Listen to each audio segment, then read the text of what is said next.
Hello everyone. आज हम इस वीडियो में जो कवर करने वाले हैं स्टार्ट करने वाले हैं about the retained earning.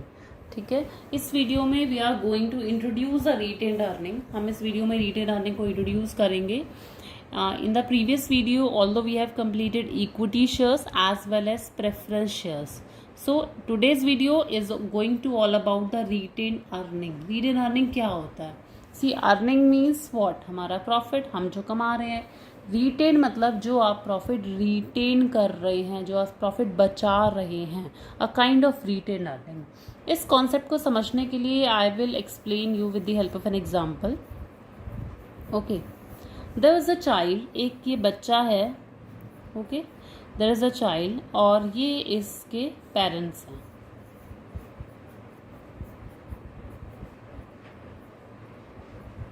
He is a child and they are his parents.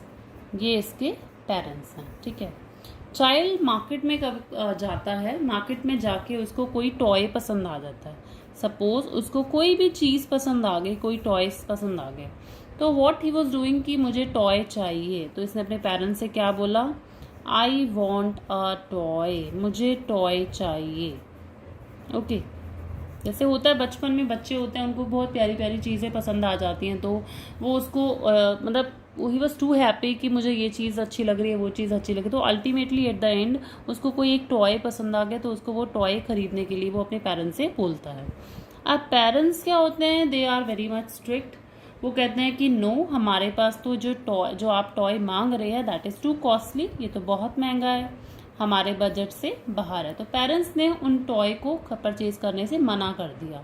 Child कह रहा था कि मुझे टॉय चाहिए, but parents here are denying. Why? Because उनके पास पैसा ही नहीं है, कॉस्टली बहुत था, तो उनके बजट से बाहर जा रहा था। राइट, तो in such a situation what they are thinking means child अलग तरीके से सोच रहा है, पेरेंट्स अलग तरीके से सोच रहे हैं। क्या सोच रहे हैं? पेरेंट्स सोच रहे हैं कि हमारे बच्चे को ये टॉय पसंद था, तो हम क्यों ना ये चीज़ करें, हम अपने जो भी हमारे पास पैसा है, हम थोड़ा थोड़ा पैसा बचा के रखें, तो हम कुछ महीनों बाद उन पैसों से अपने बच्चों को क्या खरीद दें? टॉय खरीद दें। तो पेरेंट्स ने सोचा कि हम आज कुछ पैसा थोड़ा थोड़ा बचा के रखते हैं, और जब हमारा वो पैसा सफिशिएंट हो जाएगा आने वाले टाइम में, हम उस वाले मनी से अपने बच्चे को टॉय परचेज करके दे देंगे एज अ गिफ्ट। चाइल्ड क्या यहाँ पर सोच रहा है? चाइल्ड सोच रहा था अभी पेरेंट्स से मुझे नहीं दिलाया, ओके, तो मैं यहाँ पर करता हूँ, जो पेरेंट्स मुझे पॉकेट मनी देते हैं, मैं उसको एक पिगी बैंक में डाल देता हूँ। जो क्या कह रहे हैं, जो पेरेंट्स उसको पॉकेट मनी देते हैं, वो उसको अपने गुल्लक में डालता जाता है, थोड़ा थोड़ा सेव करता जाता है। जब उसका पिगी बैंक भर जाता है, तब वो अपने गुल्लक को तोड़ करके उसमें से पैसा निकाल करके टॉय परचेज कर लेता है। So in such a situation, both the person means parents as well as a child, what they are doing? They are doing the retained earning. They are thinking about the retained earning. वो retained earning के बारे में ही सोच रहे हैं। तो कुछ इसी तरीके का कॉन्सेप्ट है। ऐसे ही कंपनी करती है, कंपनी अपना प्रॉफिट में से कुछ अमाउंट बचा के रखती जाती है, सो दैट इन फ्यूचर अगर कोई नीड अराइज होती है तो वो रिटेन अर्निंग से पूरी कर ली जाए। सी, रीड करते हैं यहाँ से। A company generally does not distribute all its earnings amongst the shareholder as dividend. As you all know कि शेयर होल्डर्स को एक रिटर्न मिलता है, that return of the shareholder is known as the dividend. Okay, लेकिन यहाँ पर कह रहा है कंपनी ना अपनी अर्निंग्स मीन्स वॉट, अपना प्रॉफिट सारा डिस्ट्रीब्यूट नहीं करती शेयर होल्डर्स को। फिर क्या कहता है? सारा नहीं करती, तो क्या करती है फिर? अ portion of net earnings may be retain in the business for use in the future. कुछ पोर्शन जो है अर्निंग का वो कंपनी बचा के रखती है ताकि फ्यूचर में काम आएगा, and this is known as retained earning. इसको रिटेन अर्निंग बोला जाता है। ठीक है, suppose company is earning a profit, company जो है वो 10,000 रुपीज़ प्रॉफिट कमा रही है। ठीक है, अब 10,000 जो प्रॉफिट कमा रही है, ये थोड़ी है 10,000 सारा वो अपने शेयर होल्डर्स में डिस्ट्रीब्यूट कर देगी। नो, कंपनी ने क्या करा? कंपनी ने 50% तो डिस्ट्रीब्यूट कर दिया एज अ डिविडेंड, और 50% क्या कर दिया? 50% रिटेन्ड कर दिया। 50% उसकी रिटेन्ड हो गई, 50% उसका डिविडेंड हो गया। सो यहाँ पर जो 50% रिटेन अर्निंग उसने करा है, why he is doing so, because in a future, अगर फ्यूचर में कोई इमरजेंसी राइज होती है तो company can use this kind of fund, company इस पैसे को यूज कर सकती है। So this is retain earning. Okay, it is a source of internal financing, इसको इंटरनल फाइनेंसिंग कहते हैं। Why? Because you are not going to the outside, आप आउटसाइडर्स के पास नहीं जा रहे, आप बाहर नहीं जा रहे पैसा मांगने के लिए, आप क्या कर रहे हो, आप कंपनी के अंदर से ही, इंटरनल सोर्स से ही निकाल रहे हो। So just because of this point it is known as the internal financing. और सेल्फ फाइनेंसिंग मतलब आप फाइनेंस अपने आप कर रहे हो, आप अपने आप को फाइनेंस कर रहे हो, मतलब मुझे पैसा चाहिए तो मैं ही दे रही हूँ अपने आप को। So this is called self financing. और flowing back of the profits means what, profits को आप दोबारा से इन्वेस्ट कर रहे हो। लाइक कहते हैं ना, सपोज मैंने कोई गेहूं उगाया, ठीक है, गेहूं उगाया और गेहूं जैसे ही बड़ा हुआ, उग गया, वो पौधा जैसे ही बना तो मैंने उनमें से काट के गेहूं निकाल लिए, और जो गेहूं मैंने निकाला उसको वही वाले गेहूं को मैंने यूज़ करके दोबारा उगा दिया। So this is what, flowing back of the crop. तो यहाँ पर भी क्या है, प्रॉफिट जो आप अर्न कर रहे हैं उसमें से ही कुछ बचा करके रखते जा रहे हैं, फिर वो इन्वेस्ट कर देंगे। So this is also known as the flowing back of the profit. ठीक है, ये हमारा रिटेन अर्निंग का इंट्रोडक्शन था। आई होप कि मीनिंग ऑफ रिटेन अर्निंग आपको क्लियर हो गया हो। Now we are going to start its feature also. अब हम इसके फीचर्स स्टार्ट करने वाले हैं। ठीक है, फीचर्स में देखें क्या है।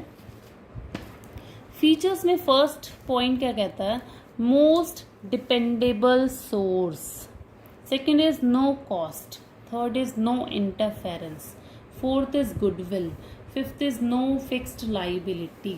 अब ये क्या कहता है, फर्स्ट पॉइंट कहता है मोस्ट डिपेंडेबल सोर्स है, मतलब अपने आप ही हम डिपेंड करते हैं, किसी के ऊपर ना डिपेंड नहीं करते, क्योंकि रिटेन अर्निंग डिपेंडेबल है। Like what, as an internal source it is more permanent, dependable than the external source of finance. The external source depend upon the preference of investors, market condition etc. कहता है dependable है, ये ना external source की तरह नहीं है। अगर हम मार्केट से लोन लेते हैं तो वो डिपेंड करता है उन लोगों की कंडीशंस क्या चल रही हैं, वो प्रेफरेंस क्या है उनकी, वो हमारी कंपनी में इन्वेस्ट करना चाह रहे हैं या नहीं चाह रहे, रेट ऑफ इंटरेस्ट वो कितना मांग रहे हैं, मार्केट में कंडीशन चल के आ रही है, तो उसके हिसाब से हमें लोन मिलेगा। लेकिन रिटेन अर्निंग क्या है, ये कंपनी के इंटरनल फाइनेंस है, कंपनी के अंदर ही रखा हुआ है, तो हमें एज सच किसी पे डिपेंड होने की नीड नहीं है, बाहर वालों पे डिपेंड होने की नीड नहीं है, हम अपने आप पर ही डिपेंडेंट है। मतलब हमें जब भी पैसा चाहिए तो we can raise, we can use that kind of source. No cost, खर्चा नहीं आता। ऑब्वियस सी बात है भाई, अगर रिटेन अर्निंग को आप यूज़ करें तो कोई खर्चा है ही नहीं, कोई हमें ये थोड़ी है कि हमें एडवर्टीजमेंट करनी पड़ रही है, हमने प्रॉस्पेक्टस इशू करना पड़ रहा है। जैसे हम इक्विटी शेयर्स इशू करते हैं या प्रेफरेंस करते हैं, कोई भी सोर्स यूज़ करते हैं तो हमें कुछ ना कुछ एक्सपेंडिचर करना पड़ता है। ठीक है, लेकिन रिटेन अर्निंग में कोई खर्चा नहीं आता। Raising of retained earning and its use do not involve any cost to be incurred, as there are no expenses on the prospectus, dividend and advertisement. There is no need to do any kind of advertisement, there is no need to issue any kind of prospectus. So just because of this reason retained earning is not involving any kind of cost, कोई खर्चा नहीं आता।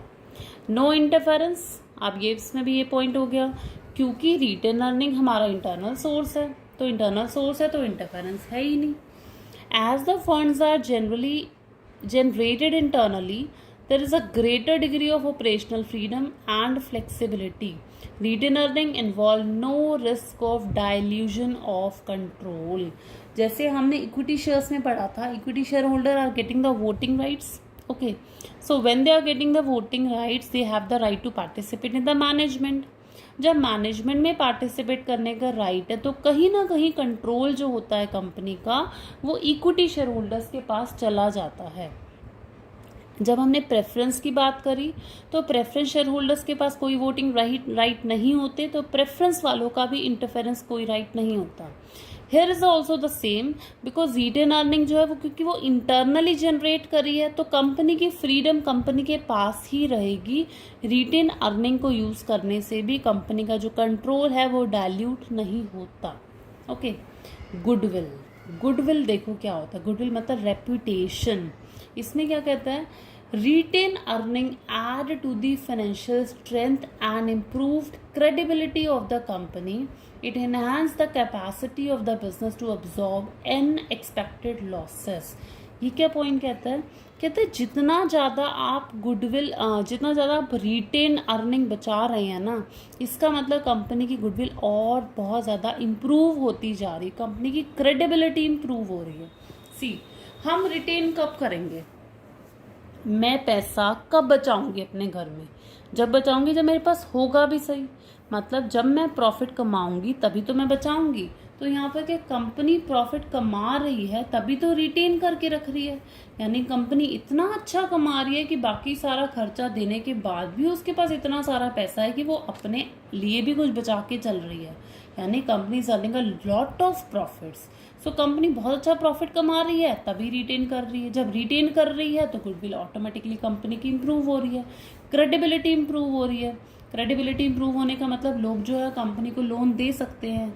तो जब हम retain करके चल रहे हैं तो अनएक्सपेक्टेड लॉसेस जितने भी होंगे, सपोज मैं हर साल 50-50 हज़ार रुपये बचा के चलती हूँ, ठीक है, अपकमिंग ईयर में मुझे क्या हो गया, लॉस हो गया। अब उस लॉस को भरपाई कैसे करूं, उसको कॉम्पनसेट कैसे करूं, जस्ट बिकॉज मेरे पास रिटेन अर्निंग है। तो रिटेन अर्निंग की प्रेजेंस होने की वजह से मैं अनएक्सपेक्टेड लॉसेस को भी अब्जॉर्ब कर सकती हूँ। वाई, बिकॉज मेरी कंपनी की गुडविल बहुत अच्छी है, ठीक है। Last is what, no fixed liability, कोई फिक्स्ड लाइबिलिटी नहीं है, कोई कमिटमेंट नहीं है, कोई ऑब्लिगेशन नहीं है कि आपको डिविडेंड पे करना है, आपको इंटरेस्ट पे करना है। There is no fixed commitment, there is no fixed obligation, like in case of the preference shares. Preference shares के केस में था कि हमें फिक्स्ड रेट डिविडेंड का देना ही था, बट रिटेन अर्निंग के केस में there is no obligation, there is no commitment, there is no fixed liability. Okay, एक बार जल्दी से देख लेते हैं। डिपेंडेबल सोर्स था हमारा, एक्सटर्नल सोर्स पे एक्सटर्नल सोर्स नहीं था क्योंकि इंटरनल था, तो हम मार्केट कंडीशन पे हम एक दूसरे किसी चीज़ पे डिपेंड नहीं कर रहे थे, क्योंकि एक्सटर्नल सोर्स होता है तो हमें बहुत सारी चीज़ें देखनी पड़ती है। तो इंटरनल सोर्स की वजह से ये परमानेंट है, कोई खर्चा नहीं आता। सेकेंड पॉइंट हमारा नो कॉस्ट था, मतलब कोई प्रॉस्पेक्टस का एक्सपेंडिचर नहीं आता, कोई एडवर्टाइजिंग नहीं होती, वोटिंग राइट्स इनके पास नहीं होते, तो कंपनी का जो कंट्रोल है, कंपनी की जो फ्रीडम है वो कंपनी के पास ही रहती है। गुडविल कंपनी की इन्हांस हो जाती है, क्रेडिबिलिटी इंप्रूव हो जाती है, अनएक्सपेक्टेड लॉसेस को भी आप मीट आउट कर सकते हैं। There is no fixed obligation, there is no fixed commitment to pay dividend every year. Okay, so here we have completed the topic of retained earning also. Thank you so much.